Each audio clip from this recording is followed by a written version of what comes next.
Good afternoon, ladies and gentlemen. Thanks for joining us this afternoon for this first edition of the program 90 Minutes in Africa.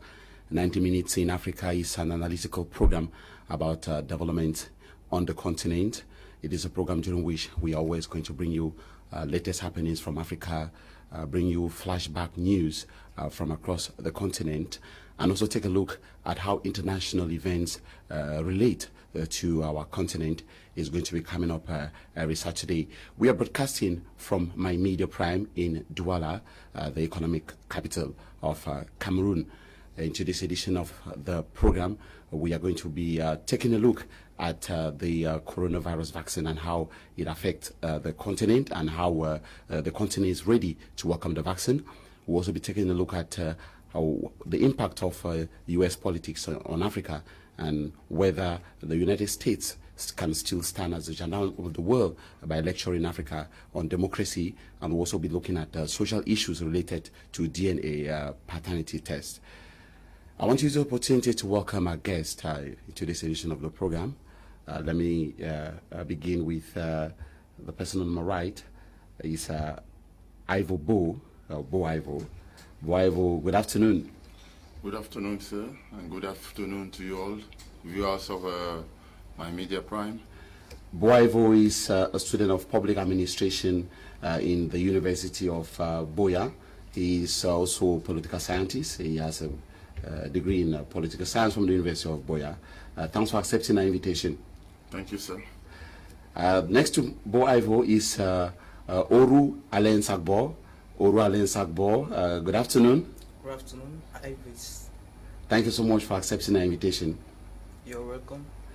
Oru Alain AGBOR is doing political science at the master's level in the University of Boya, and he decided to be our guest today.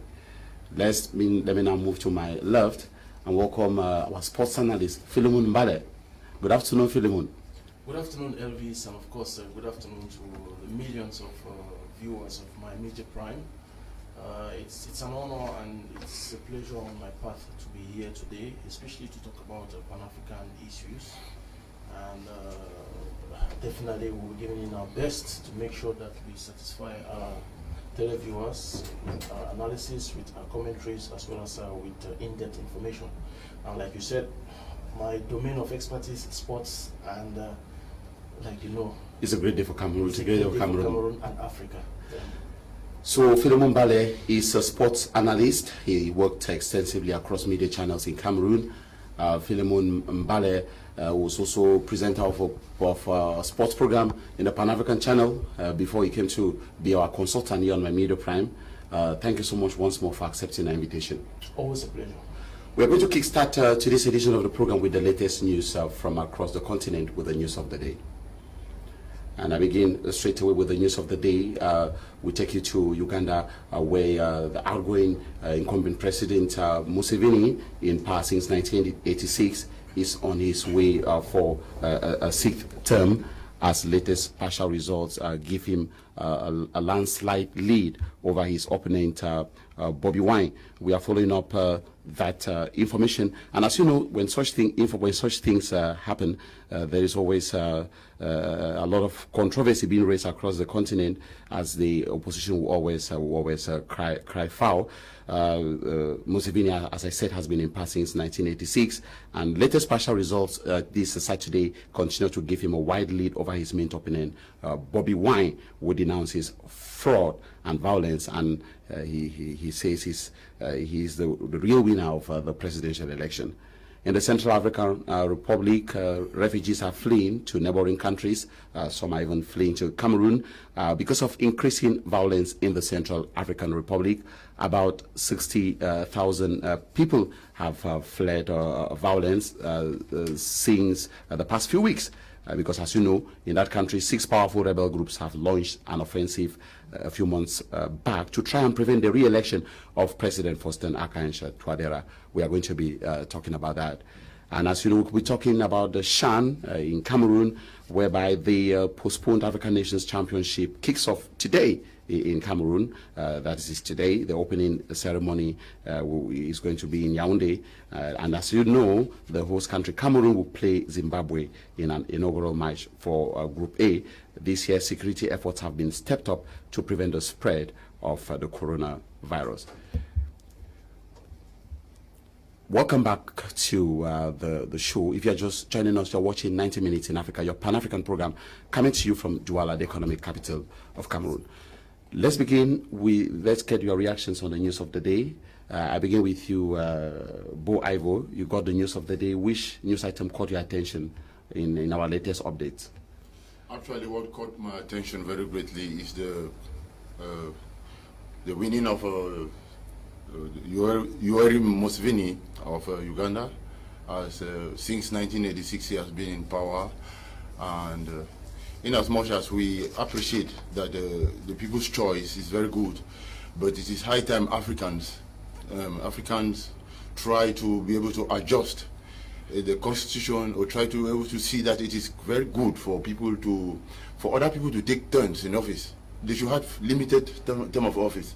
Staying for power for too long, definitely people will become tired, and there is no room for color or changes. Changes will make a big difference. So, in my opinion, I will strongly I appreciate the fact that he has won, but let Africans gradually try to limit the term of office of the presidency. But maybe if the president in power is very popular and wins again, I don't know what we should do about that. If the president in power is popular, well, he might be very popular, but there is need for change. When there is need for change, new ideas come up. The nation is for everybody, not for one particular individual. But you know that Africans have not been used to change, mainly because, you know, in those days we used to have kingdoms, and democracy is not really an African invention. Well, it was in those days. The world is evolving. Africans should begin at this moment to look at things differently. AGBOR, you got the latest news. Which news item caught your attention? To me, I think the issue in Rwanda really caught my attention. I will be talking about the outcome of the elections and the manipulations made by the newly elected president, because I call it manipulation. It's high time African presidents, they try to bring up new ideas or new ways of playing politics, because you realize that during the elections, the Museveni regime, or President Museveni, was using the military to molest the people, to instigate, maybe to influence the people to vote, of which that's not like a democratic way of doing things. So I think such elections should be denounced, and I'm happy with the reaction of Bobby Wine. For those who followed the program yesterday online, you saw how the military were assaulting his wife and his young child. So I think it's not really something I call a democratic election, which I will advise the Rwanda youth. I think they are following Uganda. The Ugandan youth, sorry, I think they are following me right now. I think they should rally solidly behind Bobby Wine. I'm not trying to instigate them to go for violence, but I think people's power should take the lead. Philemon MBALLE, before you comment on sports, just briefly comment on the political events. Which political event caught your attention? I'm sure Uganda caught your attention. Of course, Bobby Wine is someone I've been following for some time now. Remember some years back, while in Congo, while covering African events on the Pan-African channel, on several occasions I covered events concerning Bobby Wine, either being thrown into prison or being sent out of prison. So it's a disturbing situation, and he seems to be a lovable guy out there. He's a youth, he's an artist, he's a musician, and so he's a crowd puller, by the way. But he seems to be more like Uganda's Kamto. Well, I wouldn't want to compare the two, but I'm just saying that Bobby Wine is a crowd puller out there, and if we have to go by this, I think he's a massive crowd puller, and he is already contesting the partial results, which are in favor of the incumbent president, Museveni. And now, some peculiarities about this year's elections is that the Ugandan government intentionally did not give accreditation to United States observers. That's to say, United States, they say we're going to send election observers to Uganda, and then one way or the other, the accreditation process was denied to Americans. European Union as well did not send observers there. Only African Union sent observers to Uganda, as well as other international bodies who have been crying foul. According to reports I'll be citing AFP and other sources, they say that the overall elections were not free and fair by the standards of, by democratic standards, I should say. And we also heard from Bobby Wine, who said that his personality and his family is under threat. No internet services, no phone calls. I mean, he cannot access the internet, he cannot make phone calls. There's a lot of heavy armored military men around his compound. So he's calling on the international community to be aware of what is happening. So far, and the social media was blocked. The social media definitely for some time now. I mean, these are questionable electoral atmospheres. It's really questionable, but not. We've seen that elsewhere, even in Cameroon here, where internet shut down for a period, especially during elections, for motives best known to those who govern the society. But I think that, in conclusion, we are only going down a road we've been to. And like the other panelists said, I really, as an African, wouldn't expect one human being to be president for 6 terms. I mean, I'm not saying that he would not or he could not, but let's give room for alternation. I think that is the bedrock of democracy. I'm thinking of countries like Ghana, I'm thinking of countries like Nigeria, where you wouldn't find an individual who will rule the country for 6 terms. So personally, but despite the power change, most of the countries have. Despite the power change, even in Nigeria, for example, if you go online and you read comments, people are complaining about Muhammadu Buhari. They are complaining. They will always complain, but the most important is the alternation. Even in Ghana, there will always be complaints. But the bedrock of democracy is the fact that people can choose who they want to be at the helm of the nation, even if they make the wrong choice, but let it be the people's choice. Yes. And after 4 years, or after 5 years, or after the end of the presidential mandate, another person could be voted into power. So that's my point of concern here, that it's absolutely unbelievable that in the 21st century, one president will rule a country for 6 terms. AGBOR, let's come back to this issue before we move to Shan, because Philemon came here precisely because I want him to comment about the Shan. Let's talk about, I'm sure you saw a video some months back when Yoweri Museveni was doing push-ups. I don't know whether our producers have that video, they could play that video while we are commenting. Yoweri Museveni was doing push-ups. He was doing push-ups and basically counting. Of course, he's an former Army general and all of that. But what's happening there is that those are signs. When you look at that, there's what we call political communication. If a presidential election is coming up and you see a president doing push-ups, what comes to your mind? What message is he trying to pass across? Obviously, you made it clear that it's like political communications. I think to me, he was such an act he was trying to prove to the masses or the Ugandan citizens that he's going to take power whether peace or force. So I think that's just what he was trying to prove to the Ugandan nation. Ivobo, when you look at these images of Yoweri Museveni doing push-ups, and try to, what comes to your mind? I remember Robert Mugabe, who used to always try to move without using his walking stick, and sometimes he staggers like a newborn baby. Now this one, when I see it is an indication that he's trying to indicate that he's still very strong.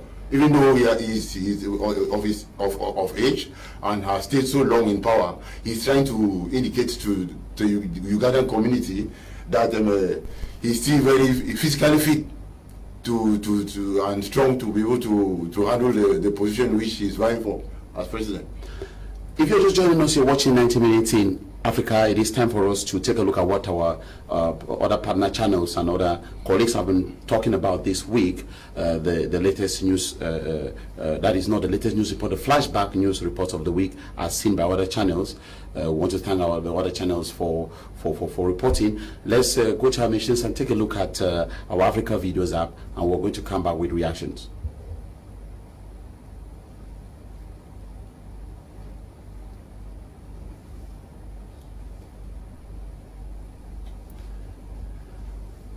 his biggest challenge in decades. It comes in the form of a charismatic young opposition candidate with his sights on victory in Uganda's 2021 elections. Robert Chagulani Sentamu is a pop star turned politician. His fans know him by his stage name, Bobby Wine. He has risen to prominence amid an election campaign marred by a crackdown on the opposition and violence which has left dozens dead. The self-styled ghetto president wants to win Uganda's most turbulent election in decades. Njagala mubeere ne presidenti nga mukwano gwammwe nga kyaliwa mmwe. Njagala mubeere ne presidenti nga ssaamu ekitiibwa bamaama ne bataata baffe. Njagala mubeere ne presidenti ng'amanyi ebizibu byammwe. Nze mmwe munkuzizza nkulidde mu maaso gammwe nga mundaba. But the leader, Bobby Wine, wants to unseat, still enjoys high levels of public support, despite his increasingly authoritarian approach. Early voting results are out for Uganda's 10th election. As expected, incumbent President Museveni is in the lead with just over 61% of the total votes counted. The pop star turned politician known as Bobby Wine has just over 27%. The other 9 presidential candidates recorded low figures below 5%. It's been an election marred by violence and repression. Museveni is bidding for a 6th term after 35 years at the helm. But Wine, his main competitor, who's half his age, has claimed victory and says the early results are a joke. I am very confident that we defeated the dictator by far. I call upon all Ugandans to reject the blackmail. We have certainly won this election and we've won it by far. General Museveni and his small clique of oppressors are trying yet again to impose themselves on the people of Uganda. The Electoral Commission hailed the vote for being calm and peaceful. The internet and social media apps were still shut on Friday to maintain calm as vote counting continues. But Wine said once the internet was restored, he would detail the irregularities. Over the past few weeks, there has been heavy congestion at border posts. Travelers often spend hours in queues stretching several kilometers. The queues had been slowed down by coronavirus screening. Government believes that these border posts have now become areas of high risk of transmission and therefore should be closed, at least until February 15. One of the challenges that we have as the festive season draws to a close is the huge congestion at many of our land border posts. This has exposed many people to infection as they wait to be processed, and it has been difficult to ensure that the health requirements for entry into South Africa are met, with many people arriving without proof of COVID-19 tests. The border posts to be closed include Bait Bridge, which connects South Africa and Zimbabwe, Libombo, which provides entry into Mozambique, as well as the Maseru Bridge border post with Lesotho. Only specific circumstances under which travel will be allowed. These include the transport of goods and cargo, as well as the return of South African citizens and permanent residents. Other restrictions include the continuation of a complete ban on the sale of alcohol. Indoor and outdoor activities will also remain prohibited. The president implored South Africans to remain more vigilant as the new variant of the virus ravages parts of the country. The capital of the Central African Republic, under attack. Above, the sound of Russian helicopters interrupted by explosions and gunfire. One Rwandan UN peacekeeper was killed. Dozens of rebel fighters died in combat. One of the rebels is captured alive, but security forces save him from a mob who want him dead. Later, he's paraded on state TV by the country's security minister. Look, these are foreign fighters. This one doesn't even speak French or the local language. He is now in our hands. thanks to the cooperation of the people of the Central African Republic. On Tuesday, Prime Minister Firmin Negrabada, with a UN and Russian escort, visited the neighboring town of Bouali to boost the troops' morale. Dozens of government forces are deserting the front line, too scared to fight against what appears to be a well-equipped and well-organized rebel force. Using guerrilla warfare tactics, the rebels have taken control of more than 2/3 of the country. The enemy is composed of rebels from all over the Central African Republic, coming from the borders of Cameroon, Chad, Sudan, the Fulani in the interior of the country, the anti-Balaka and the Gabaya majority military, including gendarmes and police. They are all in this coalition. Their size is about 9,000 men. Their intention is to overthrow the government in place and force the population into submission in 3 days. The offensive comes days before the Constitutional Court is to confirm President Archange Touadéra's victory in December's presidential election. The government accuses former President François Bozizé of fomenting unrest. Russian fighters are patrolling the capital, securing strategic positions including the presidential palace, much to the relief of people living in Bangui. As long as the Russians are here, I feel safe. Their presence with the UN forces is reassuring. But even still, the future remains uncertain. At the request of France, the former colonial power in the Central African Republic, the UN Security Council is discussing the presence of Russian fighters in a country where it had a stronghold. French troops left in 2016 after soldiers were accused of rape and sexual violence against young girls. In their absence, Russian fighters are now more visible in a country on the brink of civil war. Nicholas Hawke. On the eve of the African Nations Football Championship, the Unity Palace this 15 January 2021 plays host to two eminent personalities of world football. The Supremo of World Football Governing Body FIFA, Gianni Infantino, and the President pro tempore of the Confederation of African Football CAF, Constant Omari. After satisfying a more fortified anti-COVID-19 exigency, they are met in front of this imposing palace by the Chief of State Protocol, Simon Pierre Bikele, and the Minister Director of the Civil Cabinet, Samuel Mbondo Ayelo. At this point, the guests are fit to meet Cameroon's sovereign, Paul Biya. Monsieur Gianni Infantino, président de la FIFA, accompagné du président de la CAF. Monsieur le Président de la FIFA, soyez le bienvenu. Merci beaucoup. Je peux passer.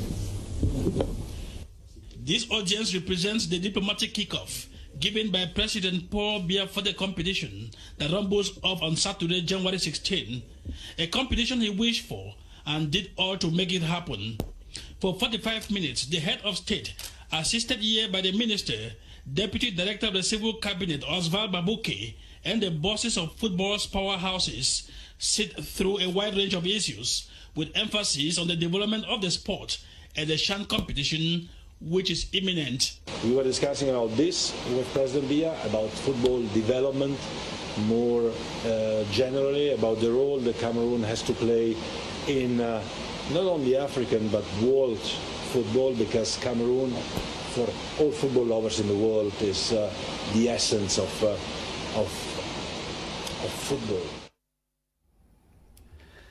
That was Africa Video Zap, a flashback on the latest events during the week across the African continent, from as seen by other media houses.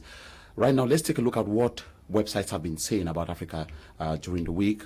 AfricaNews.com, DW Africa, France 24, and other websites across the continent. What have they been saying about the continent? It's now time for Africa Web Zap. We'll be right back after that for analysis.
If you're just joining us, you're watching My Media Prime, broadcasting live from Douala, the economic city of Cameroon, and this is the program 90 Minutes in Africa. Our guest today is, we have PHILEMON MBALLE, we have Oru Alain Sogbo, and we have Bo Ivo, political analyst, and PHILEMON MBALLE is a sports analyst. They are our guests today. Bo Ivo, you just watched the African Video Zap, you just watched the African Web Zap. Which story caught your attention? Actually, what caught my attention, the two things I wish to bring forth. The war in Central Africa, I think it has taken a very long time. They have always had breaks and constantly war. And there are also war crimes also. There are war crimes. I heard about the situation of young girls being raped by soldiers. And those are consequences of war. And it is also really very disheartening to have that recurrent in many nations that face war. Another issue which has come up, I think again about the issue of Museveni still clinging on power. We remember this man who used to be there sometimes ago, Idzami Dada. Under terror, the Ugandans have lived, they lived under terror for so many years, and are still coming down again in Museveni's situation, being in power again for too long again. I still make a humble appeal that Africans and the African leaders should try to see how far they can make life better for citizens which under their control. It is good for a change in democracy. If we say that the people who are on seat, that they have been genuinely voted or elected in power, then you shouldn't find a situation where there is what we call post-electoral violence. Look at, go down to South Africa during the era of Mandela. When Mandela was elected into power, sometimes he used to move on T-shirt to the stadium. Apparently, sometimes it appears that if not that he's president, he might not be moving along with that. He felt so free. So it is good that these Africans should learn to to give a democracy that will be welcoming to everybody. And the last thing I wish to bring up, they talk about the borders, closing the borders, South Africa concerning the COVID-19, and closing borders and the ban of alcohol. I laughed because actually, if it is alcohol that will kill Africans, then they should allow the alcohol to kill them rather than banning it. So Africa would prefer they could do any other thing for Africans. Alcohol is no-go zone. So, but anyway, we suggest that the Africans should be able to realize that the COVID-19 is existent. I quite remember the president of Cameroon, President Paul Biya, made a speech, and in his end of year speech, he brought about the issue of some measures that we should take it serious, that COVID-19 is actually real. We should take it serious to follow means in which we can be able to prevent it, putting on face masks and other washing of hands and all that. So it is very important. Thank you, Boivo. Oru AGBOR, what are some of the issues that caught your attention? I think the most important that caught my attention is the closing of the borders in South Africa. I would like to first of all start with that because I also realized, just like Mr. Ivo said, Africans are seeing the advent of the coronavirus pandemic as something which is maybe not real. So I think it's high time we'll take this seriously. And also for the South African government closing the borders, I think they should set up some, let's say, like rules binding this closing of the borders. For instance, they should put up a law to ensure that those who are coming into South Africa are tested COVID-19 negative, because it's really impossible for them to totally close the border. Just like you heard from the media, there is a lot going on, like chaos, because people are doing their economic activities, and totally closing the borders will really hinder their activities. So I think they should put up measures to ensure that the closing of the borders will not really affect them, just like the COVID-19 has affected them. And also, I will also like to comment on the issue of Uganda, because I think it's something really striking in the African politics today. Why am I commenting on this issue? I also noticed the media talking about the issue of military surrounding the house of the key opposition leader, and also the closure of the internet. I think if President Museveni thinks he really won the election and he's like the people's choice, he should not be doing that. But if he's doing that, therefore there are other motives behind.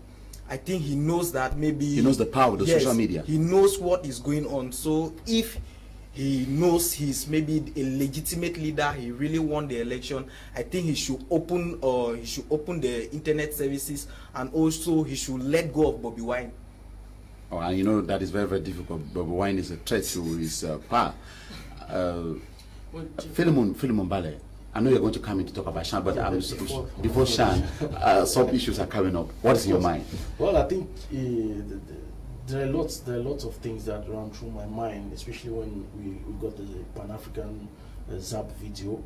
To begin with, when I saw the video on South Africa, it just came to mind, and I checked some statistics. Is the COVID-19 a sort of an economic war? That question really came to my mind. Now, if you look at the nations that are badly stricken by COVID-19, the US of A, in the US, the UK, China. When you come to Europe, we have Russia on top, followed by the UK. When you come to the African continent, it is South Africa, Nigeria. I mean, it is, I don't know if it is by chance that the top economies on the various continents are being targeted by COVID-19. And with the new variant in South Africa, but we need to indicate why they are closing their borders, because the virus has mutated and there's a new variant of the virus. The mutant as well, or the mutated version, I should say as well, only targets the top economies, the US, Russia, UK, and in Africa, South Africa first. So while I watched the report, I mean, something came up. Is this an economic war on the world economy? Well, that's left for another debate. For South Africa, I think they have every reason to close their borders, to shut down their borders, because their COVID-19 cases and numbers are spiking. And so it would only make sense for them to preserve the lives of South Africans and probably inflict more stringent measures of COVID, like banning alcohol. I think for me personally, that should be done. It should be done. Probably it is stressful. We know how some. I mean, they would have said they would have limited alcohol consumption to people's homes. I think that has been done previously. I think if you follow the trend, of COVID measures in South Africa, they started off by shutting public drinking spots. And then it was released, it was loosened a little. Now the numbers are spiking. They need to transit into another stringent measure, which probably could be completely banning alcohol, so that people don't go out, people don't consume alcohol and misbehave. And under alcohol, people can be other versions of themselves. People can easily be indisciplined. People can easily not put on their mask, and as well as avoid public meetings. So personally, I think South Africa, being Africa's top economy, is under serious threat. They need to do everything humanly possible to curb the spread of the virus in South Africa, because right now, as we speak, they are almost losing their position as Africa's top economy as a result of the propagation of the coronavirus. And now sports. It's not time for us to talk about the SHAN, Philemon MBALLE, the African Nations Championships. And of course, this is where you come in now. That is especially the reason why I invited you to this show. Of course. I think it's by 3 p.m. there will be the kickoff of the opening match. The opening match comes up at 5 p.m. After the opening ceremony. Yeah, the opening ceremony probably by 3:34 p.m. We should be having it live on national TV and other sources. Yeah, and so many people are not really. It's true that people are interested about it, but not as they would be when they are playing the Africa Cup of Nations. So I want you today to tell us how relevant is the SHAN for Africa. Well, this is not the first time I've had to answer this question, and I think it's a recurrent question. It is a very pertinent question because, first of all, the SHAN is the African Nations Championship. A lot of people do not find its place so long as there's the African Nations Cup. The difference is clear. The African Nations Cup is for the senior national teams. Now, the African Nations Championship, which is the SHAN, is for the home-based players. That is to say, players who are playing the National League, Cotton Sport, UMS of Loom, Njelakwan Sports Academy, wherever, home-based players.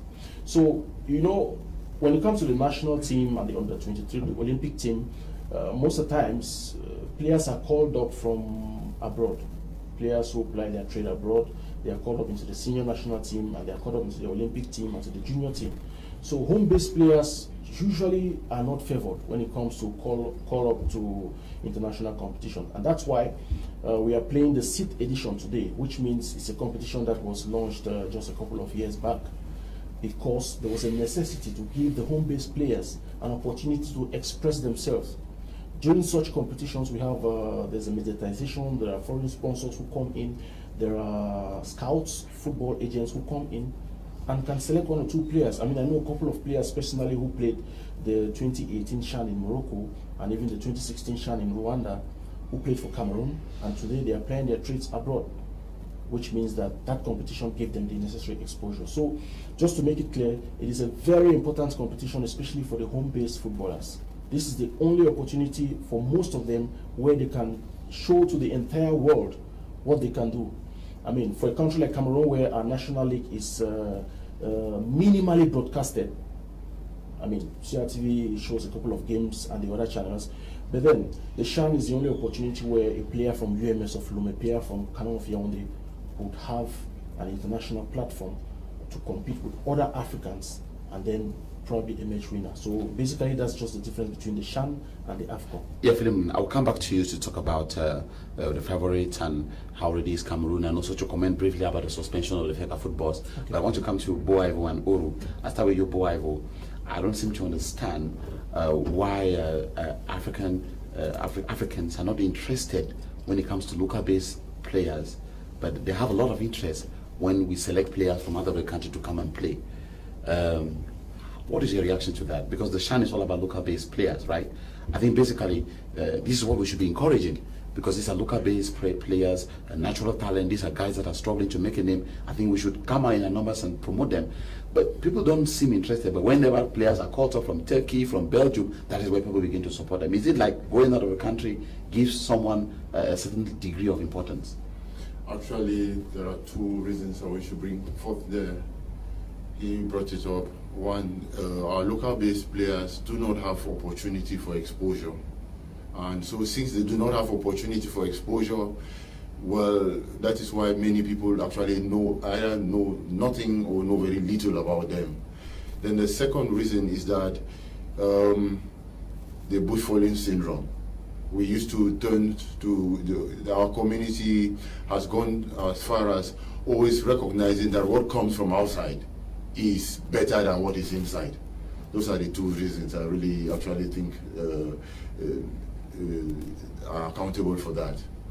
Oru, your reaction to that? I think I agree with Mr. Ivo on that, and I call it the African problem, because we are suffering from this mental slavery in which we think what is out of Africa is better than what is in Africa.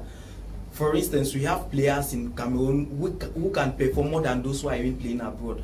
But because they are playing in Cameroon, we see them, we call it local. So I think that's the key problem that surrounds this. Baby, Philip, how do we understand the appellation of local? I don't know, it has a certain connotation. If you can understand the appellation of international, then you can as well understand the appellation of local. Because some people take a look at it, when they say local, they ever say probably they are not well trained, or they are not good, or they are crude talent. That is it. But to be very honest, Elvis, since 2015, I moved from, 2012, I moved from the southwest to the littoral region, where I started following up with much intensity and interest the local championship. I can tell you that we have talent here. There are guys, and just like Oru said, I can place a bet on that. There are guys out here who can perform and play more better than guys who are out there. It's just about the exposure. It's just about the... It's the media that comes in now to give the impression, you can be very talented, but because you don't have access to the media, people will not see what you are doing. For example, that's one of the reasons. And I also like to comment on the issue of the media. Just like he was saying, the media plays less role when it concerns, let's say, our African championship issues. So I think if our own medias can also stand up to protect this local championship is going to really help to give them exposure. Okay, PHILEMON MBALLE, let us now continue because we are going to talk about other issues. But I want you to talk about the favorites in this competition, just briefly, because I'm telling you, some people are getting this for the first time, and of course, some people are getting it for the first time. It's important for you to talk about the favorites of the competition. We are having also, I'm sure that many people have left other countries. They're in Cameroon. This is the first time they're in Cameroon. I'm sure they're watching. They want to know what we are thinking. What do you think will be the favorite for this competition, based on your analysis?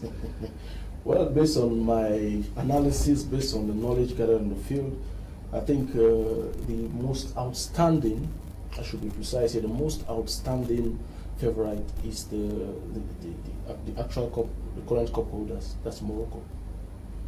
Morocco on the African continent in the past 4 seasons, they've been on top there.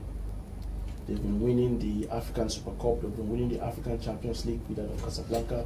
They've been, they won the last CHAN competition in Morocco in 2018 when they hosted. And guess what? Let me bring this information. Many people probably did not know.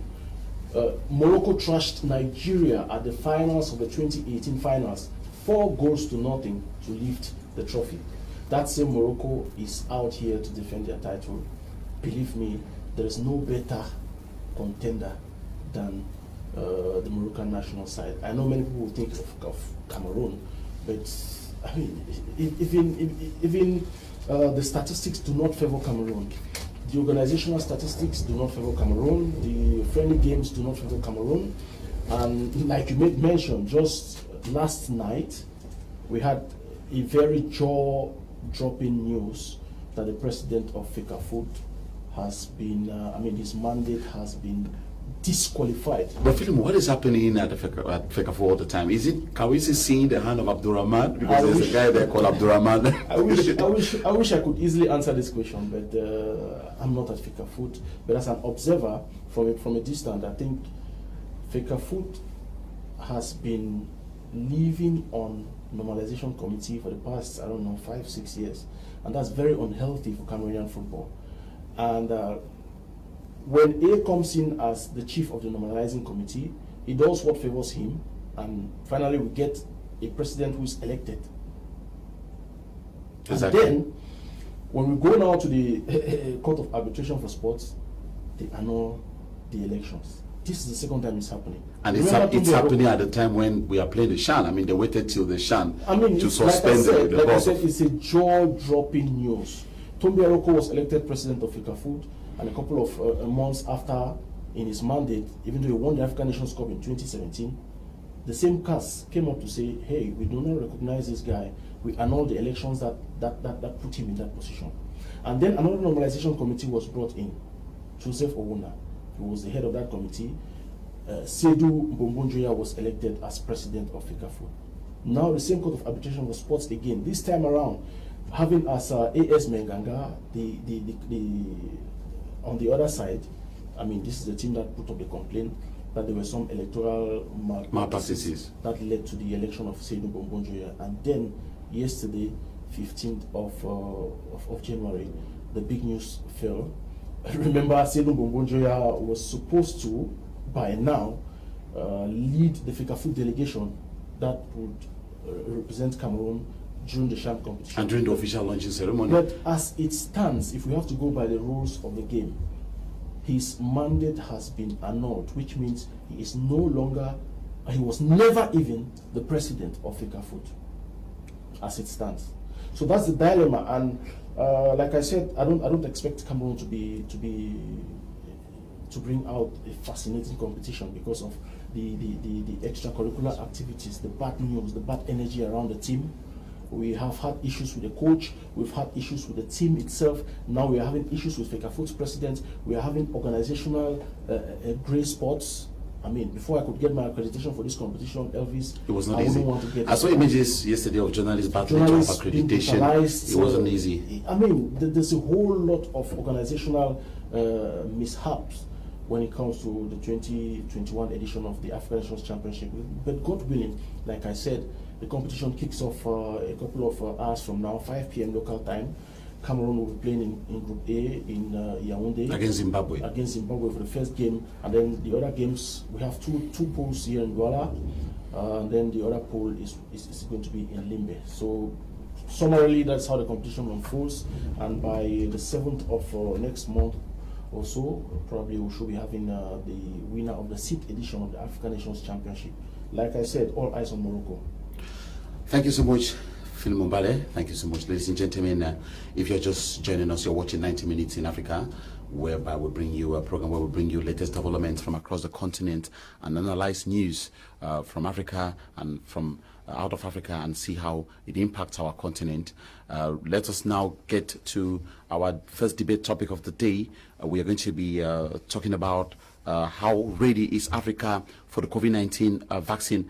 As you know, there was a statement from a French doctor a few months back when he raised an allegation that probably Africa vaccines were supposed to be tested in Africa, and there was a backlash because many people said Africans cannot be used as guinea pigs. And today many people say we are not going to receive the vaccine, and we are now faced with the reality. How ready are African countries to receive the vaccine as COVID-19 continues to make waves across the continent and in Europe? Let us go to our missions and get a vox pop of some Cameroonians I interviewed in the street to tell us how ready they are to receive the COVID-19 vaccine. The question I'll ask them is, are you going to receive the COVID-19 vaccine? I will say no to that. What Africa is suffering from is inferiority complex. So whatever the white man brings, they only embrace. But I will stand and say no to the vaccine. Our system is not the same like that of the white man. They have a weaker system. In Africa, I often see white men, they die of malaria, they die of mosquito bites, common mosquito bites, they die. But us in Africa, we have very resistant immune systems. So I think we should say no to the vaccine, because first of all, the so-called coronavirus is something like a pandemic, something that they had planned to do, and maybe their target was Africa. Their target is to ruin Africa, to reduce African population. So I stand against any form of vaccine now tested on Africans. Now, if you're standing against vaccines, you know that while in our childhood we received lots of vaccines. So what is the difference now between this coronavirus and other vaccines that we received when we were children? I, for example, I'm a grown up now. So the one I received in childhood, I was very ignorant. But now like this, I know what is good for me, and I cannot take any vaccine coming from them. I, for one, am not even of the view of the point that there's coronavirus in Africa. Why? Everything, since the first one they talked about coronavirus, now I don't see marks. Does it mean the coronavirus got finished? Well, then where are they bringing the vaccines? Okay, looking at the impact of the coronavirus in Africa, I don't think we urgently need a vaccine. There are countries that coronavirus has impacted negatively in such a way that they are losing millions. I think if there is a virus, they can start using it there so that those countries should not be wiped out. Now, when they are now sure that the problem there has been brought to a certain degree of safety, they can now look towards Africa to come over with their vaccine. Now, according to me, Africans should not so much force themselves into that issue of vaccination, because the disease or the airborne disease has already been existing for more than this 1 year something, and we in Africans, we are not so much affected as I believe. So I think even though the disease is so deadly, it has not affected Africa that way. So according to me, that testing of the vaccination, I don't appreciate it. I don't welcome it so much. I don't welcome the idea. No, we are against any virus being tested in Africa. The world needs a vaccine, yes, But Africans should not be used like guinea pigs so that vaccines are tested on them, and if it proves that it is workable, it is applied elsewhere. Let them test this vaccine in Europe and America, where the death rate is alarming. And if it proves that it is valid, then they bring it to Africa, we will accept it. But we are against anyone who wants to use Africans like as guinea pigs to test the vaccine. Ladies and gentlemen, if you're just joining us, you're watching 90 Minutes in Africa, coming to you from my media prime. We're broadcasting from Douala, economic capital of Cameroon. We now welcome our guest, one of our guests who's just joining us, YAGAKA FOKOUA GABRIEL. YAGAKA FOKOUA GABRIEL, welcome to the program. Thank you, Mr. Elvis. We were waiting for you. What happened? Well, there was a lot of traffic due to, well, the Chan. So we just smuggled and made our way in. No problem. You came at a time when we're playing the Vox Pop on what Africans think about the COVID-19 vaccine. And I'm sure listen to them. What is your reaction? Pardon? You came at a time when we're playing a Vox Pop about what Africans, we did a Vox Pop to interview some Cameroonians, what they think about the COVID-19 vaccine. And of course, their views represent what the thoughts across the continent. You know that there was a lot of skepticism about the vaccine after a French doctor had suggested that probably it's going to come and test such vaccines in Africa, and there was a backlash. So you listen to their views. Some are saying that they cannot take their vaccines, others are saying that they can, and I wanted to get your reaction on that. Well, if you look at the ratio of those who say that they can to those who say that they cannot, you see it's maybe an improper fraction. So you cannot, for me, I think that Cameroonians in particular have understood this concept of viruses and their antiviruses in Africa. And I think that your point of view is right. We do not need it, actually, to the point, I think that they should start with Italy. I saw that the death toll there was very high. Later on, they should go to USA. But you can't have countries with a high mortality rate because of COVID-19, and then you're coming to countries like Cameroon, we're registering cases in many hundreds, others in thousands. So I think that they are right. Their views are very important. Ivobo, you got the Vox Pop. Was one guy that said, basically, I want to thank those who spoke. There was Ian Stanley, there was Mwam George, there was Eugene Eta who spoke. Those are some of the names I can remember. You listen to the Vox Pop, you watch the Vox Pop. Your reaction, Ivobo? Actually, I strongly agree with those who say that we are not in dire need of a vaccine.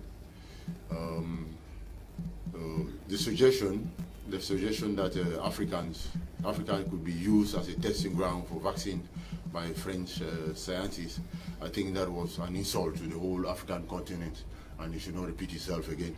Because gone are the days where Africans used to sit down and gulp any information that comes from the West.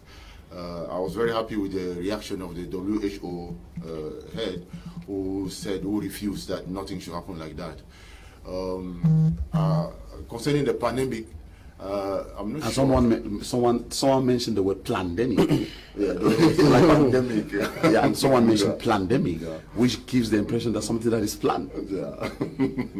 Yeah, whatever the case, the pandemic is not so. Though it is in Africa, we even have cure, which the West is refusing. Bishop Kelder in Douala here had the institution up there. We have come up with cure, and even some African countries, they have had cure, which are very positive.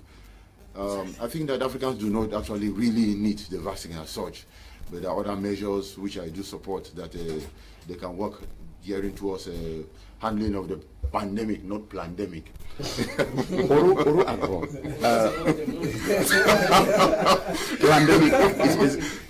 Plandemic is something that has been planned. Now, Oru, I got that from Stanley. Oru Agbo, I'm coming in here because, we can just get up and say, I'm not taking the vaccine, We have to understand that the pharmaceutical companies and all of these guys who control the world, if they want you to take the vaccine, you are going to take it.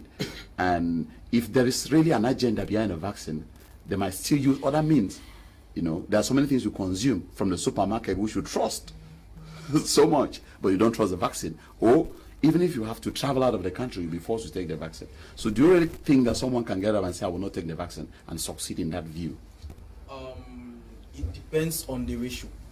Actually, it depends on the ratio, but I will not really emphasize on that, because first of all, I would like to talk about the opinion of the African Union, which I think is the international government that governs Africa. According to their opinion, they said during the month of March they would be ready. But my question is, how ready will they be? Because just like we said, we are not in dire need of it. We have other countries out of the African continent which are really in need of this. But why is it that the world is putting more pressure on Africa? And like we said, we have scientists who have developed the cure for this, but what happens? The World Health Organization does not really recognize them. So I really think there is something going on of which I will not really buy the opinion of Africans accepting the vaccine just like that. If in case we want to accept the vaccines, I think there should be some stringent measures. For instance, we should take the issue of maybe hiring our own scientists should test if that vaccine is really authentic, because from other sources I discovered like in the US, you see some drugs, COVID-19 drugs, they will say not for US, others not for Europe.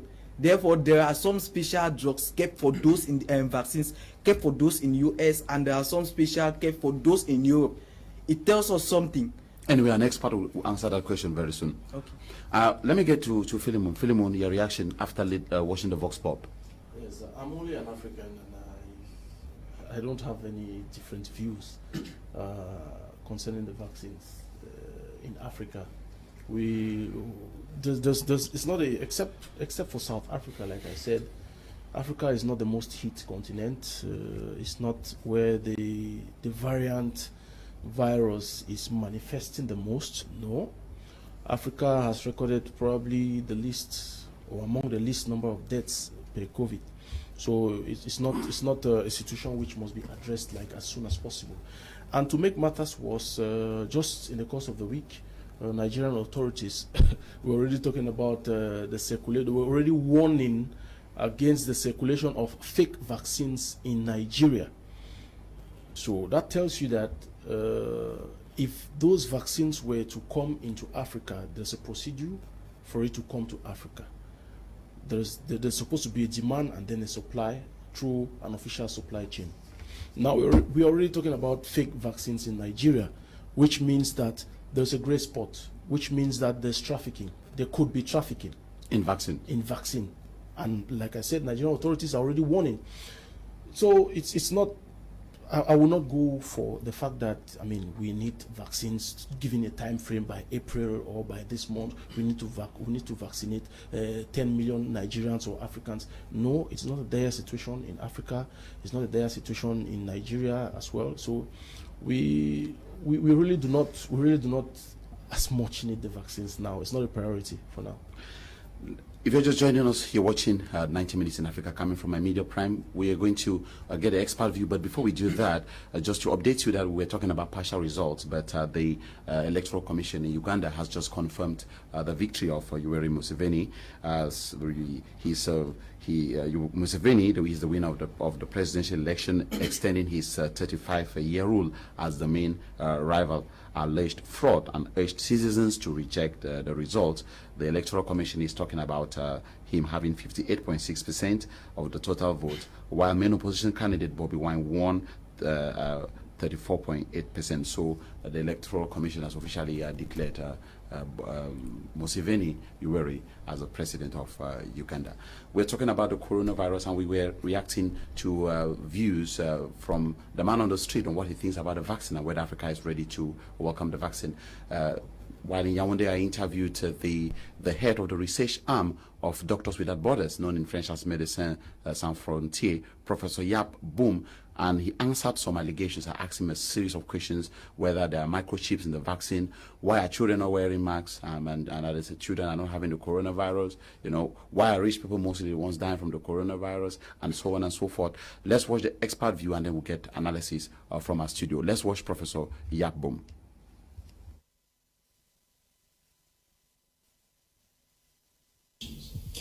The first thing to say is that the vaccine is not produced specifically for African. It's actually a vaccine, actually many vaccines. There are 12 candidate vaccines that are produced currently, and those ones are made globally. So there is no reason why we would think that there are some specific chips that will be used to monitor, to control the birth rate or whatever for Africans specifically. I think we are facing a pandemic, we are facing a challenge, and the vaccine appears as an important tool, not the only one, not a silver bullet, but an important tool that will help the entire world to fight against this pandemic.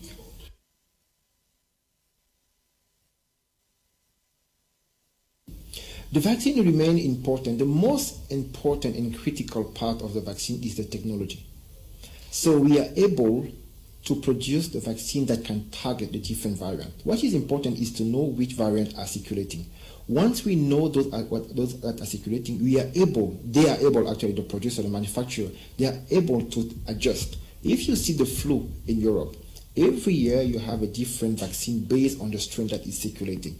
So considering the amount of resources that are implemented, they will find a way to very quickly produce the dose of vaccine that will actually target the different variants. But that will depend on where those variants are. If they are happening as you've seen in UK, in South Africa, and now in Japan, they will definitely have to make sure that the vaccine works for those particular variants.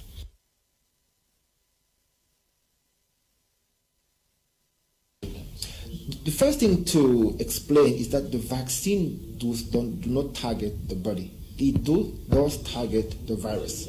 So because the virus, for now, it's more or less the same in the entire world, that's why the vaccine will work regardless of the population. Now, what is important is what is happening.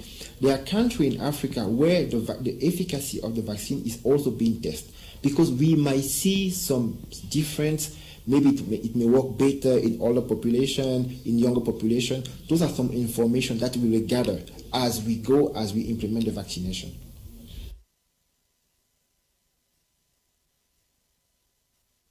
For someone like me who actually lost my father-in-law, the father of my wife, he died of COVID. So there is no way I can think that this thing is not existing. When you go now to the National Public Health Lab in Cameroon, today, most likely 1 person test out of 5 is positive, and we can see them. So it's definitely there. One of the reasons why people are thinking like this is because we don't have the same number of deaths as we will see in the Western countries. And because of that, they relax. But something that they forget is that though they might not be the one at risk directly, they might be the one transmitting the disease to people who are vulnerable, who will most likely be their parents. And there is no one who wants to kill his parent because he has not used the mask, he has not washed his hand, or something like that.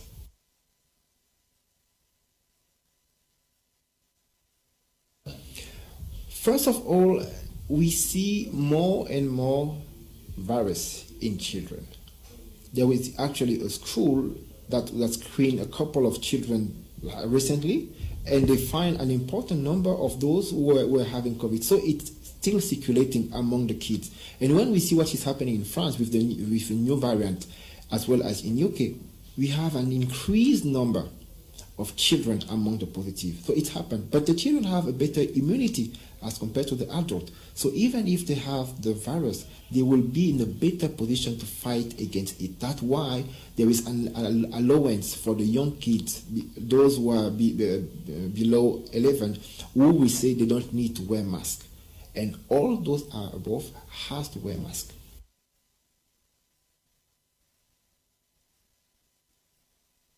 I mean, it's not completely true, because you will have countries like South Africa, they have ordered like 20 million doses of the vaccine. Guinea, Conakry has been in touch with the Russian, Morocco as well. And countries like Cameroon have signed what we call the COVAX initiative, which will provide 20% of the dose corresponding to the population to countries like ours. So there are strategies that are being put in place, but because the Western countries are the one having the big impact in terms of death, they are also the one having money and they are buying most of the dose.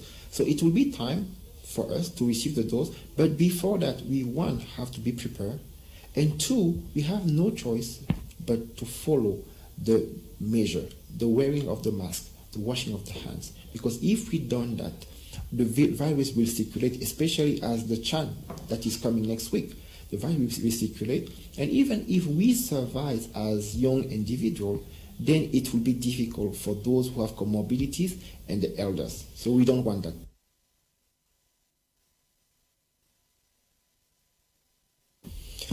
You know, there is a say that there are millions ways to kill a mouse.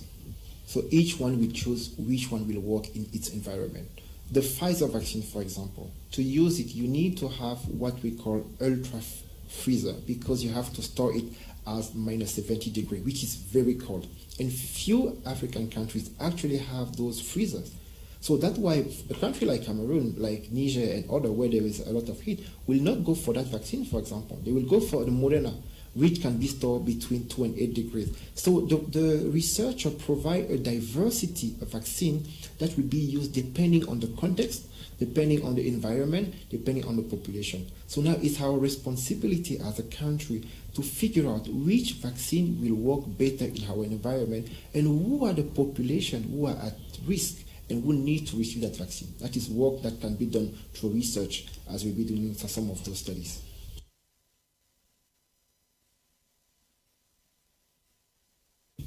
Yes, so Epicent is a research arm of MSF present in different countries in Africa, but not only.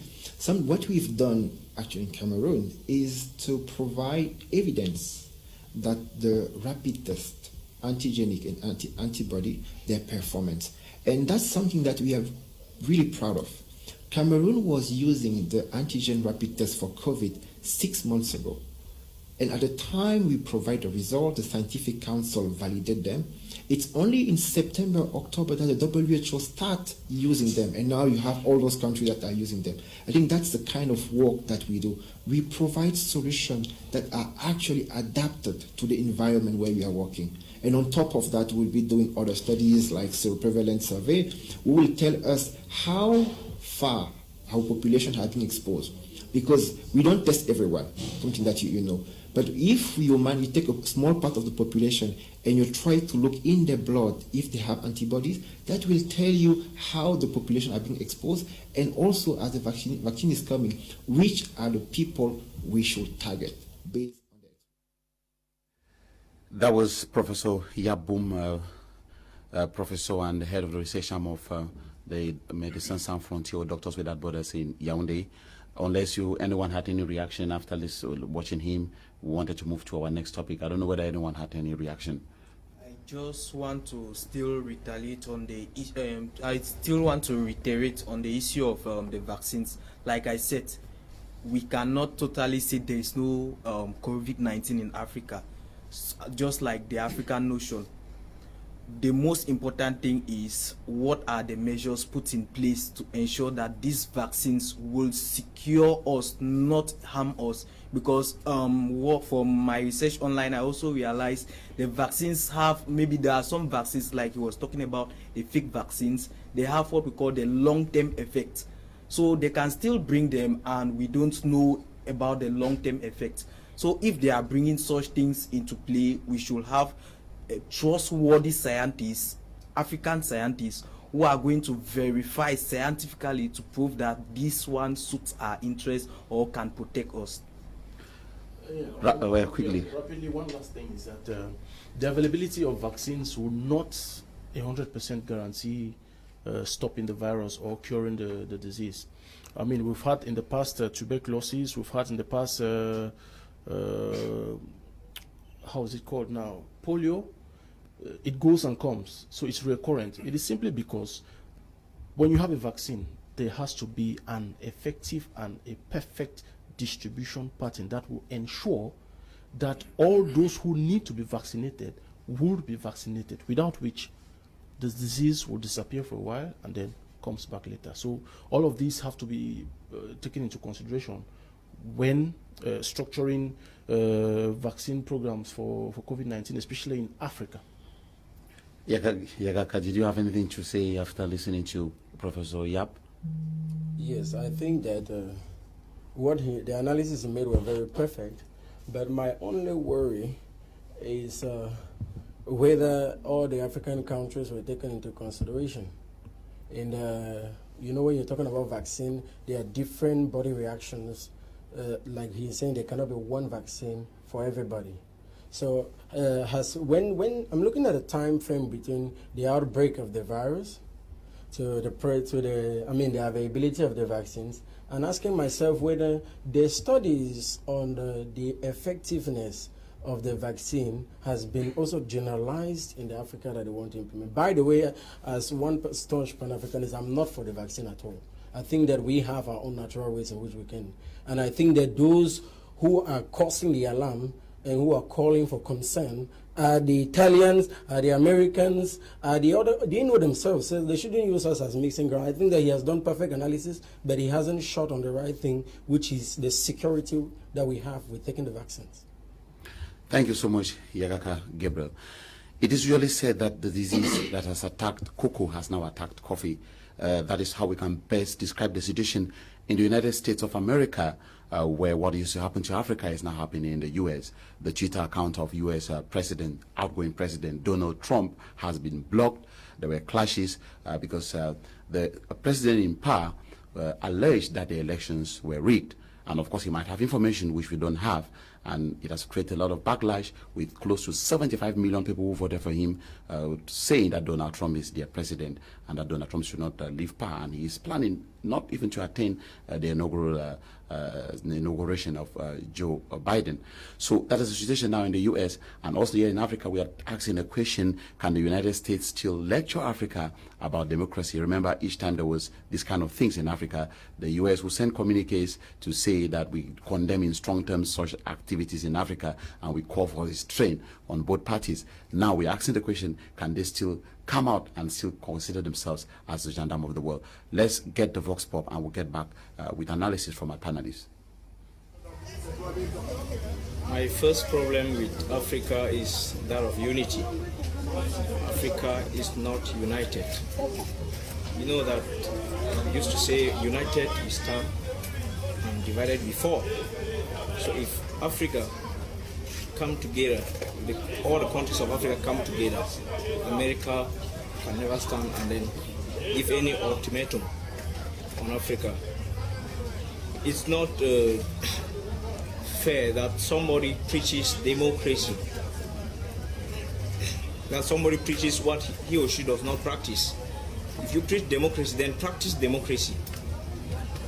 Practice democracy. The most important thing that is that we should come together, stand as one voice, and say no to the outside influence. That is my take on that. I still to them as a democratic country. At least everybody is not perfect. There are certain stages in life you face some difficulties.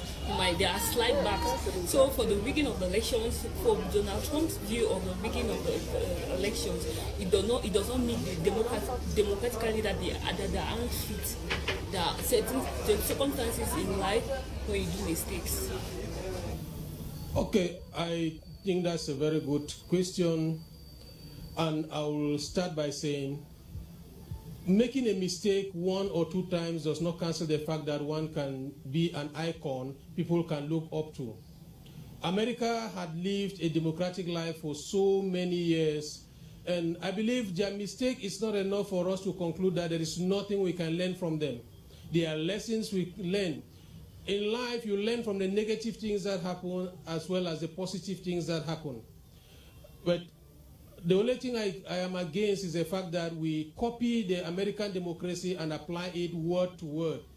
We just use a blueprint, but if we can look at what they have done and we learn from it and we come up with our own indigenous ideas and ideologies in Africa, I think we can have better governing systems. Because first of all, government government of a country is just like marriage.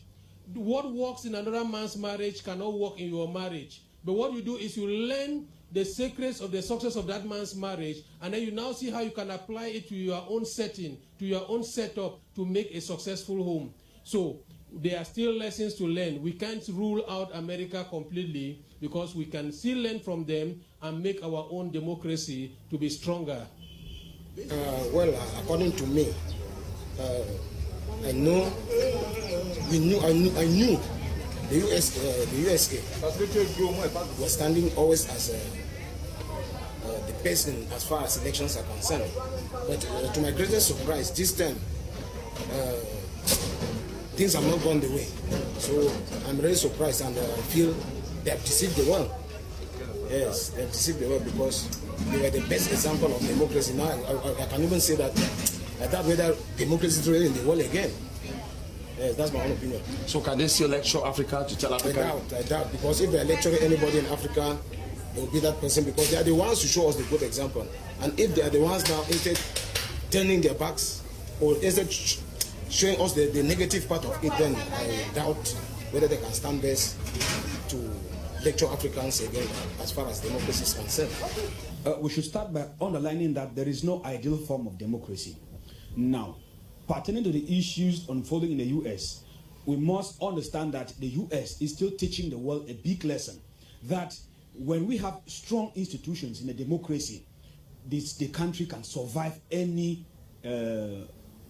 unforeseen circumstance. Let's look at how the courts treated the allegations of electoral fraud by Donald Trump.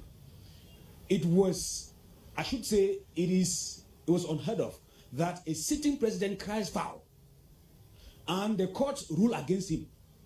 That is a big lesson. And concerning the riots at Capitol, you now see how the U.S. Congress is treating the matter, holding the president to account for his actions. That is the role of strong institutions in a democracy, and that is a strong lesson to the world, that what we need are strong institutions and not strong leaders. That is the next topic. Can the U.S. still lecture Africa on democracy? YAGAKA, FOKOUA, GABRIEL, you got the reactions of our viewers. What is your analysis of the situation? Yes, I don't think that because the President Trump has exhibited some megalomaniac tendencies, that we can't say that America wouldn't lecture us in democracy again. They have proven beyond doubts about powerful institutions. Just the fact that as a sitting president, you can have a majority of the court, of the judges, of the congressmen and congresswomen, and even to some extent in the Senate House, rule against you. I'm seeing some tendencies from his Vice President, Mike Pence, where they are, encouraging him to come in so that they invoke the 25th Amendment. Those are things which we don't even see in Africa. That is, we are far from there. You see, we just spoke about Uganda now, and then we have a 35-year-old president, in power, going again for another long-term mandate. So I think that we begin to water down, the efforts of somebody in terms of lecturing democracy when we are at least comparable to them. We are still far from there. We have most, in Cameroon, for example, Uganda and all these other countries, apart from Robert Mugabe, who is dead, we have the other people who are, they are still on chair. So on that part, I think that America can still lecture us.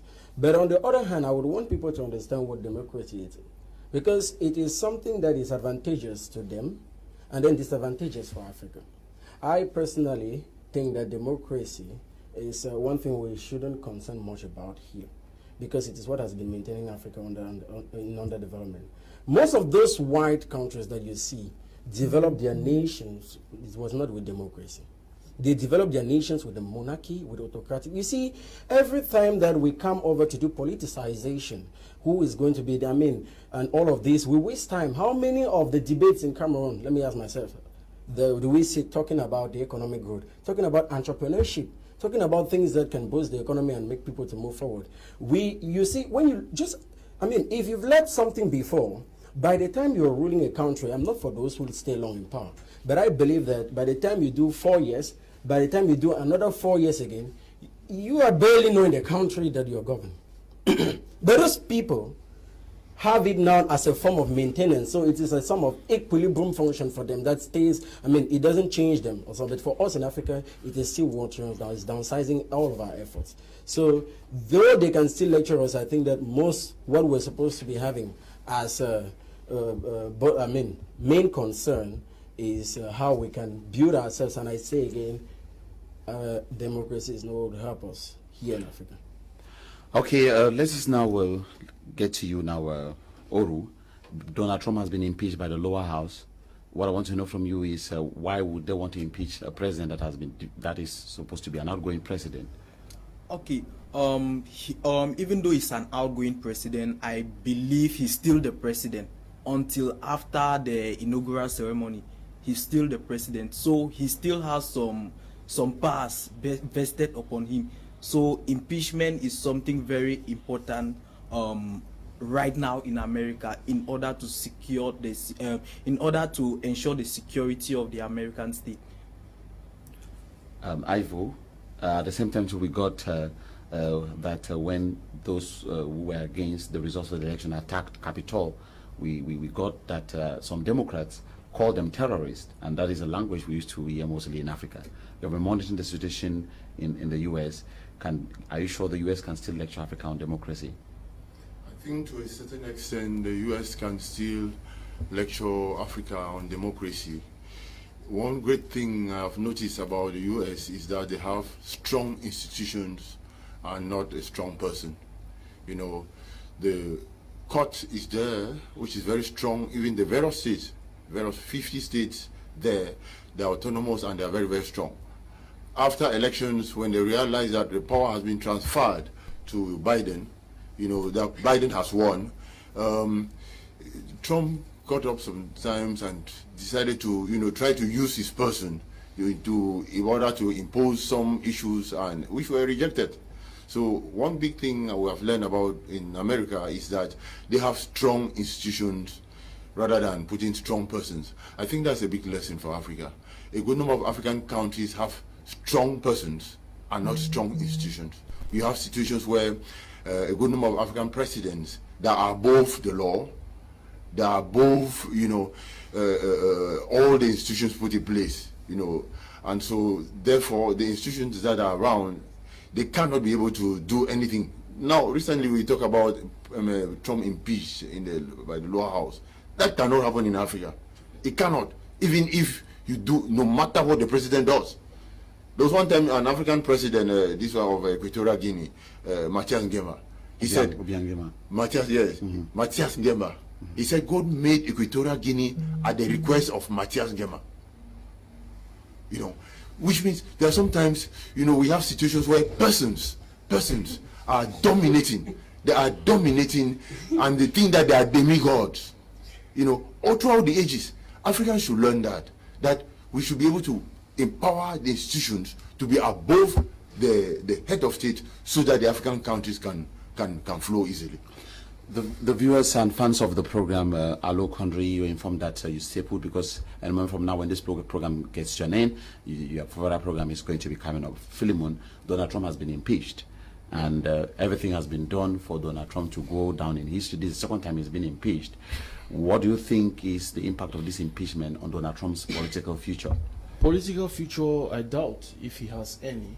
Because even his fellow Republicans, I mean, a huge number of them, a huge chunk of them, voted in favor of his impeachment. I mean, different from what was the case a couple of months back during his first impeachment. But then, the message behind Trump's impeachment, it is clear. I think the main word here is precedent. This is the first time an American president is being impeached for inciting violence against state institutions. So if Trump goes scot-free this time around, it means one day in the future, any other president can repeat what Trump did and will also go scot-free. So I think that's a big lesson here why President Trump was impeached. It is just to set the bar that what this guy did in 2021 or in 2020 should never be repeated by any American president. It is true they have presidential immunities, but then when you incite violence against state institutions, the American Congress has said that it will never happen again, and that's why I think they are impeaching President Trump. That's the message behind his second impeachment. Oruagbo, I see you itchy to react. Yes, I wanted to react on the from what FOKOUA was saying. I think America should not even lecture Africa on democracy, because we have a political system, they have their own political system. So what affects us is not what affects them, because we have our own realities as Africans and they have their own as Americans. And you should take note that there is what we call the state interest. If America is lecturing Africa on democracy, they will lecture Africa based on American interests, not on African interests. So it is very important for us to know that. And secondly, the issue of America lecturing Africa on democracy, there are certain what I call concepts, or what I call components that backed up my findings that America should not lecture Africa on democracy. We have things like what we call the electoral integrity. Electoral integrity, we saw somebody like Museveni, who is in power, who is the president, and outgoing, let's say a president who is also contesting, and you see Trump who is also contesting, and he's also an incumbent president, and now they don't respect the terms of the election. Is that different from Africa? No. We also have the issue of what national identity, where you see racism taking, let's say, a very high level in the American states, and they tell us about marginalization. Is that different from marginalization? There are a lot of things we see in America that also happens in Africa. Okay, they shut down Trump, Trump on social media, and that's what this man Museveni did to Bobby Wine. So all those things, is it right for a president, or is it right to shut someone from social media, even if it is like what we call like a threat to the security of the state? It's not right, because freedom of press is one thing we need to take into consideration when talking about democracy. So all these things, they are not different. So I don't see the Americans lecturing Africa on democracy. I think the America should influence Africa on democracy. They should not lecture us, because they themselves, they are not better off when it concerns democracy. We have African democracy, they have American democracy. If they want to influence, it should be based on African democracy and not American democracy. And you know, African democracy, you know why? I was talking with someone and he told me, do you know why Africans find it difficult to leave power? Because we used to have kingdoms. That's it. We used to have kingdoms, and we're used to passing across power from the father to the son. Yes. I also want to agree on one fact he said. We should not base our interests on what we call the political and civil rights, like the change of power, like the violation of human and all the rest. We should instead focus on what we call the socio-economic and cultural human rights, where we try to build our mental skills, we try to build our infrastructure. Because like he said, if you look at the American history, you look at the British history, those people built their countries not based on political and civil human rights, but on the economic, social, and cultural human rights, where they had to build the potentials of their citizens and also build their economy before talking about political and civil human rights. So I don't think America should be lecturing us on democracy. They are not better off. YAGAKA. Yes. I wanted to say something about YAGAKA, what you guys don't know. YAGAKA is an adjunct lecturer of mathematics in the University of Boya, and he is so engaged in politics. And I met him 2 weeks ago, and he told me that young people need to get engaged in politics. YAGAKA, I want to say that I'm so happy the way you get interested in politics, and I love your analysis so much. And I'm sure in another edition we don't have time today, but in the next editions we will try to try to find out from you why you're so engaged in politics. Yes. Let me. Yes, a mathematician and a politician. Just give me some 2 minutes. The issue is, let me take my country in particular. Yes, let us stop winning the battle. Just briefly, 1 minute. Let us stop winning the battle and losing the war. I think that those who are much more affected by the absence of politics is the youth, because they are the ones who have tomorrow. So you cannot prevaricate and expect there's this problem of the ghost messiah. Somebody will come and save us somewhere in the future.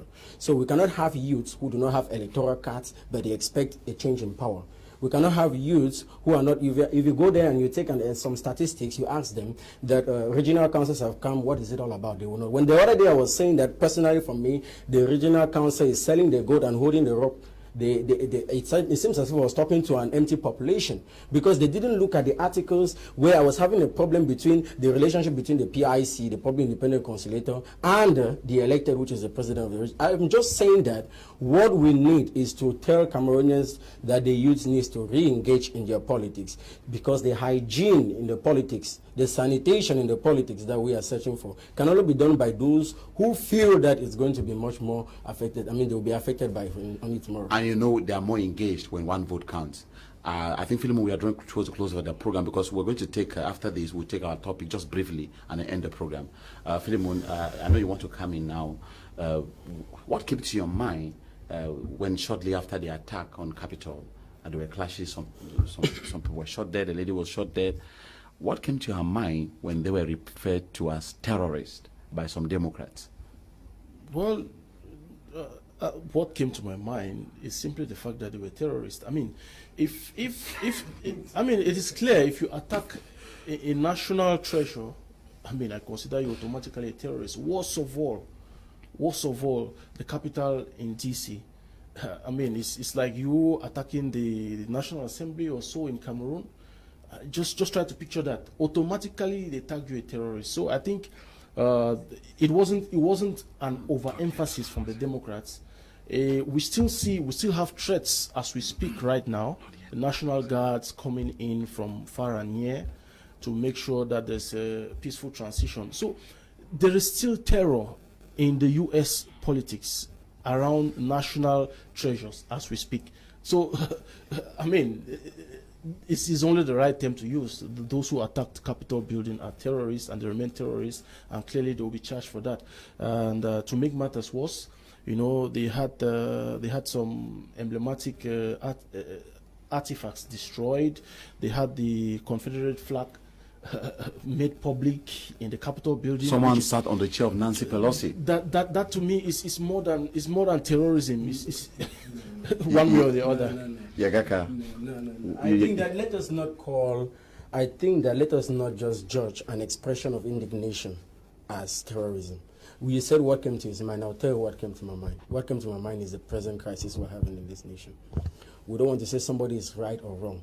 Both of them they are to blame on all the sides.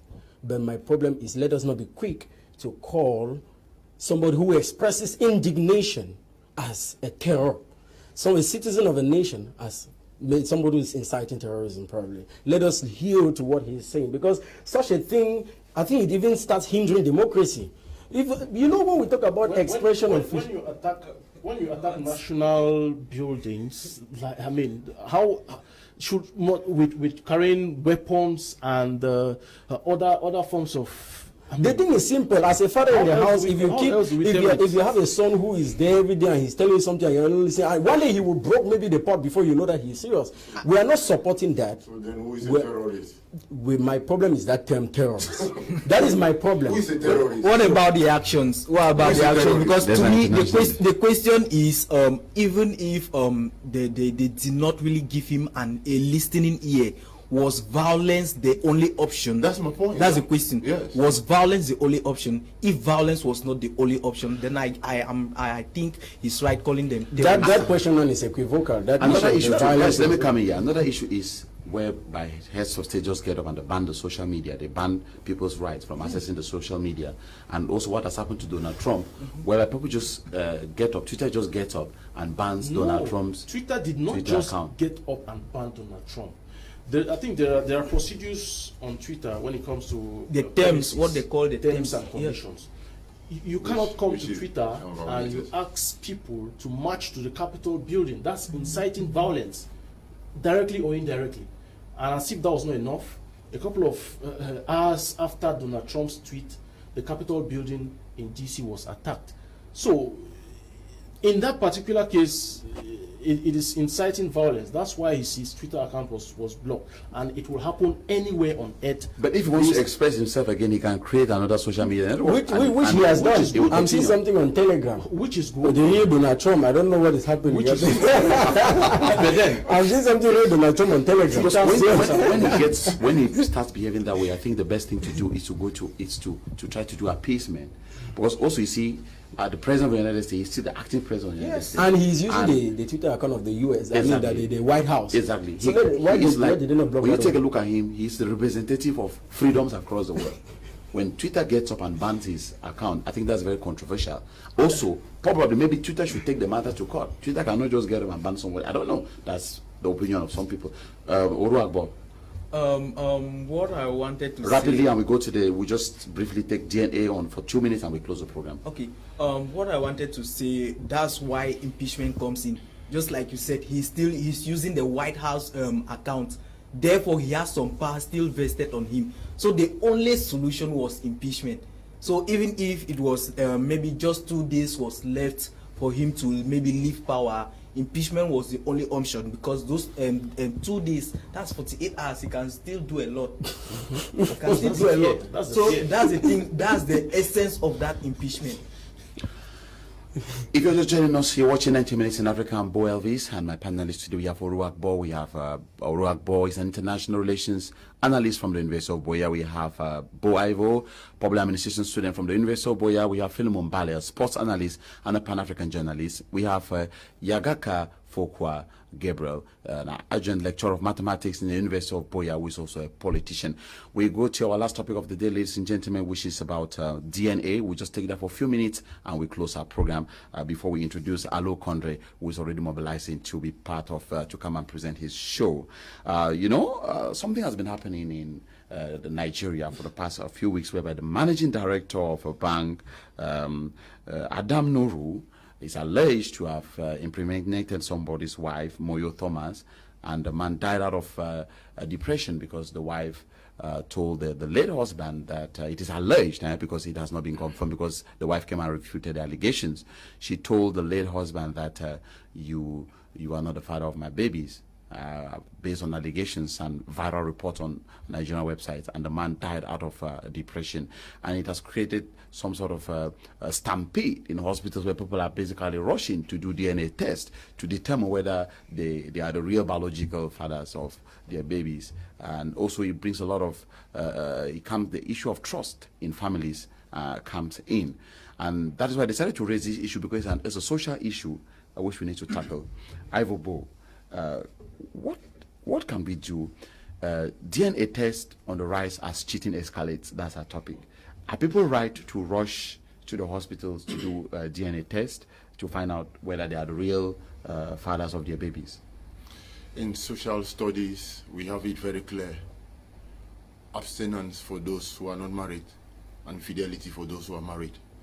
It is only the mother that can be able to determine the true father of a child. So those people who are not married, they should abstain from sex. And those who are married, they should be fidel to their partners. Those DNA, rushing east and north, south, east, west, for me, it has no solution. Because there are some people, it takes financial constraint. It takes financial constraints, it takes long procedures. Some other people may not even. There are some, look at the African continent, for example. How many people are actually literate to that extent? How many people are informed on issues of DNA? So we go back. I just draw a bottom line. I think the social studies of religious study, what my church teaches me, that for those who are not married, they should abstain from sexual relationship. It will even help us against the spread of AIDS and other STD, sexually transmissible diseases like syphilis, gonorrhea, and the rest. And those who are married should be fidel to their husbands and wives. Okay, AGBOR. Okay, I'm not a married man, but to me, I think the key thing here is fidelity. If you trust your wife and you're faithful to your wife just like your husband too, I think there is no need of you going for a DNA test. The main thing here is fidelity. That's what I think. All right. PHILEMON. First of all, what I will say is, I will not want to be in the deceased position, where, but I ask a simple question. When we talk of consciousness, how unconscious can you be up to the extent where your wife gets 2 kids from outside, and then you only find that out a couple of years later? I mean, how will you know if you don't carry the DNA test? It takes for you to be unconscious or dead not to know that the first child, the second child, is not your child. So that's, to me, that's where I always look at, I try to look at it differently. We must be conscious. We must stay awake. We must stay awake. I mean, political consciousness, physical consciousness, spiritual, that's the reason you're alive. I mean, it's unbelievable that my wife will bring in 2 kids into the house, and I do not notice, even by... How do you notice? By just... Through a dream? Oh, I don't know. You have an automatic way of Elvis, doing DNA test? If you live with a child, especially from, say, a toddler, growing up to a boy or to a girl into adolescence, I mean, you're with that child on a daily basis. Your character traits in that child, your physical evidence in that child, there's the connection with that child. There's just no way tomorrow my daughter becomes, no, this is not your fact. I mean, it is clear. It is, the bonding is there, the physical evidence is there, the spiritual evidence is there as well. I must not be alive not to realize that this child is not my child after 15, 16, 17 years. Yeah, that's my personal opinion, by the way. Okay, rapidly before Yagaga comes in. One point, we are missing the point there. The main issue which we have, what is the cause of sexual deviation in our community today? Help us. What is the cause? That is the crux of the matter. It's not DNA. What is the cause? We have to go back to the moral person. And that moral person, we are answering the moral question, which is stating that abstinence and fidelity. Because the only problem is not DNA. Sexual deviation leads to what? Abduction, sexual exhibitionism. You know, we have situations like rape, you know, and many others, bestiality, people having sex with animals, and all that. So what is the cause? Go back to the moral conscience. So we need to go to morality, to moralize ourselves, and such a way that sometimes, even if that man is dying of depression, I just only have to pity him. But I think that maybe he was not doing his homework. Okay. Yagaga. No, I think that you all have reacted from a religious point of view. So not necessarily. Yeah, but at least it was religious. Let us try to be moral, yes. Okay, moral. Let us now try to be rational. For me, the problem is we are carrying on a tradition which is not ours. Our fathers used to have 5 wives, my grandfather, and then have many children. The factor, please, let me come. The factor of the population is one of the biggest things that the white man has always been. Even this issue of COVID-19 is coming from population. If you hear Nicolas Sarkozy, you hear this man who has Microsoft.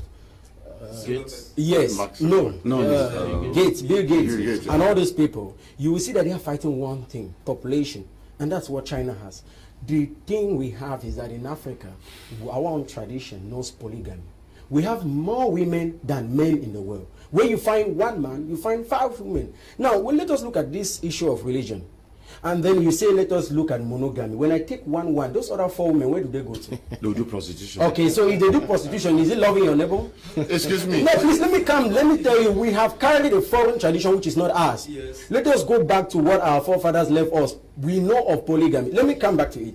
So if there was an issue of declaring 5 wives at once, we will not be having this issue of, in most of the cases, you took an example of a woman going out cheating on the man. Most of the cases, the man, that is cheating with the married man with unmarried women. And that is where we are coming to. So let us carry back our tradition and this thing will be solved. Rather than running up with DNA tests up and down, it won't change anything. Okay. Guy, We are about to get to the end of our conversation. I understand, unfortunately, we even cut off the Vox Pop.